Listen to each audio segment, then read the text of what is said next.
Did you stop eating rice because you're unsure whether it really affects your blood sugar levels? Then stay tuned, because this video might completely change the way you see this basic and delicious food. It's not about eliminating it, it's about learning how to eat it intelligently. And yes, you can eat rice even if you have diabetes or prediabetes, but there are a few key things you need to know. First, let's be clear, rice belongs to the group of cereals and grains. It's rich in carbohydrates, but that doesn't automatically make it the enemy. The problem isn't the rice itself, it's how we eat it, how much we eat, and what we eat it with. Many people make the mistake of demonizing a food entirely without understanding its full nutritional context. A proper serving of cooked rice equals about a third of a cup, which contains approximately 15 grams of carbohydrates, 1 gram of fiber, 1.5 grams of protein, 0.5 grams of fat, and around 70 to 75 calories. And even though that amount of carbs is similar to what's in a corn tortilla or a handful of pasta, what really matters is how those carbs behave in your body. This is where the glycemic index comes into play. This index measures how quickly a food raises your blood glucose levels. And surprise, not all rice is the same. White rice, for example, has a higher glycemic index, between 64 and 72, while brown rice tends to range between 50 and 55. The difference? Fiber. Brown rice retains the grain's husk, which contains fiber, vitamins, and minerals that slow sugar absorption. So if you prefer white rice, don't worry. There are ways to reduce its impact on glucose. One of the most effective is to let it cool after cooking. Yes, even if it sounds strange, cooked and cooled rice forms what's known as resistant starch, which acts more like fiber in your body. That means it digests more slowly, doesn't cause sharp glucose spikes, and even feeds the good bacteria in your gut.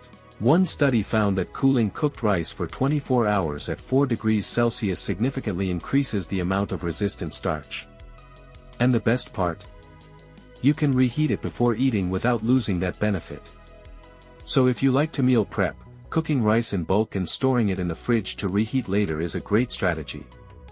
The next key recommendation is to always pair rice with fiber and protein. Have you noticed that when you eat rice alone, you get hungry faster? That's because simple carbs like white rice digest quickly, but if you combine it with veggies, rich in fiber, and protein, like chicken, fish, eggs, or legumes, its effect on glucose will be much more controlled. Your body takes longer to digest that meal, and that keeps you fuller longer. Think, for example, of rice with chicken and vegetables. Much better than a plain bowl of white rice. Or stir-fried rice with tofu, bell peppers, and broccoli. The combinations are endless and can help you keep your blood sugar levels stable while still enjoying rice. And of course, don't forget how you cook it. Steamed rice is not the same as rice fried with butter, oil, and cheese. Preparations like risotto or sushi rice often have a much higher glycemic load, not just because of the rice type, but also the added ingredients like sugar, salt, vinegar, frying, sauces, etc.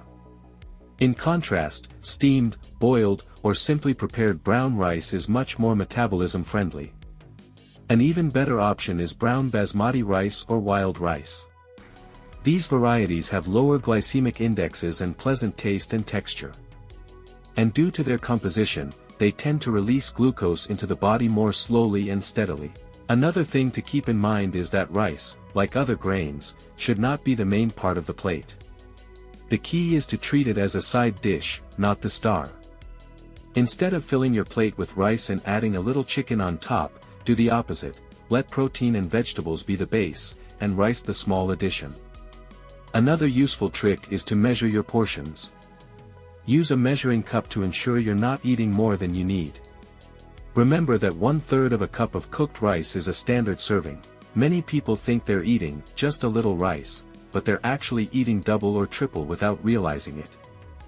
Now comes one of the most common questions: how many times a week can I eat rice if I have diabetes?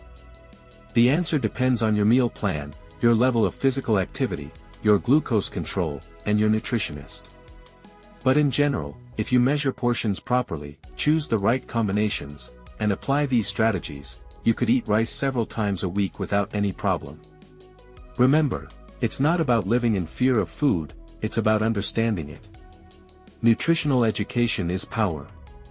And the more you understand how certain ingredients behave, the better decisions you'll make. Many people eliminate rice altogether, only to end up eating large amounts of other grains that have similar or even worse effects.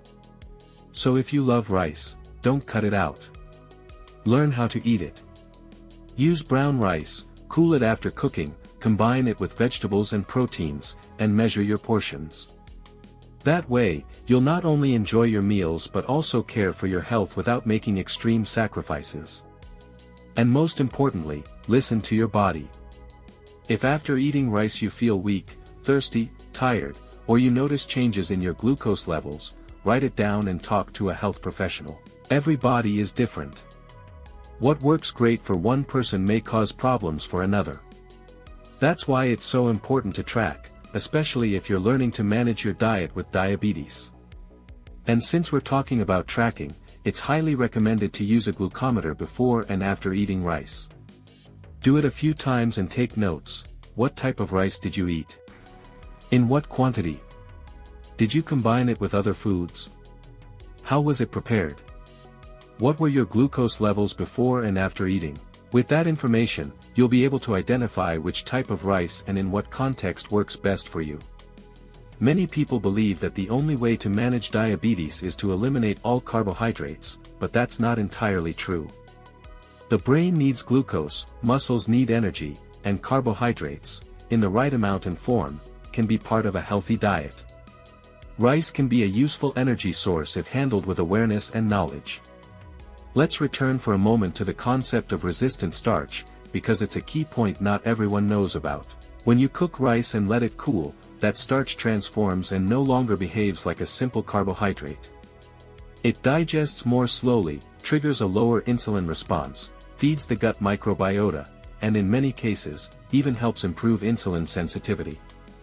And if you want to enhance that effect even more, you can combine that cooled, reheated rice with a healthy fat like olive oil or avocado. Good fats also slow digestion, which gives you a double benefit: increased satiety and lower glucose spikes. But be careful, everything in moderation. It's not about adding spoonfuls of oil, just a small amount to balance the plate. Now let's talk about one of the biggest concerns. What if I already have insulin resistance or a prediabetes diagnosis? Should I avoid rice completely? The short answer is, not necessarily. But it is important to be more mindful of the quantity and the context. For people with insulin resistance, it's better to consume rice at times of day when you're more physically active, for example, at lunch instead of dinner. Also, exercising after eating can help control the impact of rice on your glucose levels. A 20 or 30-minute walk after eating rice can make a big difference. Remember, movement is one of the most powerful tools you have to stabilize blood sugar. And if you're an older adult, you can also benefit from these strategies. Many seniors have difficulty eating properly due to dental issues, lack of appetite, or digestive conditions. Rice, when properly prepared, can be a soft, nutritious, and easy-to-digest option, as long as it's combined with other protective foods. Another helpful tip is to observe how your body responds to different types of rice. Some people tolerate brown basmati rice better, others jasmine rice, and some even tolerate cooled white rice well. The key is to test with awareness, observe, and adjust. It's not about following a rigid rule for everyone, but about building your own eating manual. It's also important to talk about the emotional context. Many people with diabetes feel guilty every time they eat something forbidden or off-plan. But that guilt can cause stress, and stress raises cortisol levels, which in turn can affect glucose. That's why it's so important to have a healthy relationship with food. Eating calmly, without guilt, and knowing that you're making informed choices makes all the difference. So, in summary, can you eat rice with diabetes? Yes. With knowledge, with strategy, and in moderation. Choose rices with a lower glycemic index, cool them to create resistant starch, combine them with fiber, protein, and healthy fats, and adjust your portion according to your body and lifestyle. Nutrition education is not about following restrictive diets, it's about understanding how your body works and what it really needs. There's no single path. There are thousands of combinations that can work for you. And if rice is part of your culture, your family history, or simply something you enjoy, you don't have to give it up. You just need to learn how to include it intelligently. And finally, if you have doubts, consult a health professional. A nutritionist specialized in diabetes can help you create a plan adapted to you, your habits, your tastes, and your medical background. Don't walk this path alone.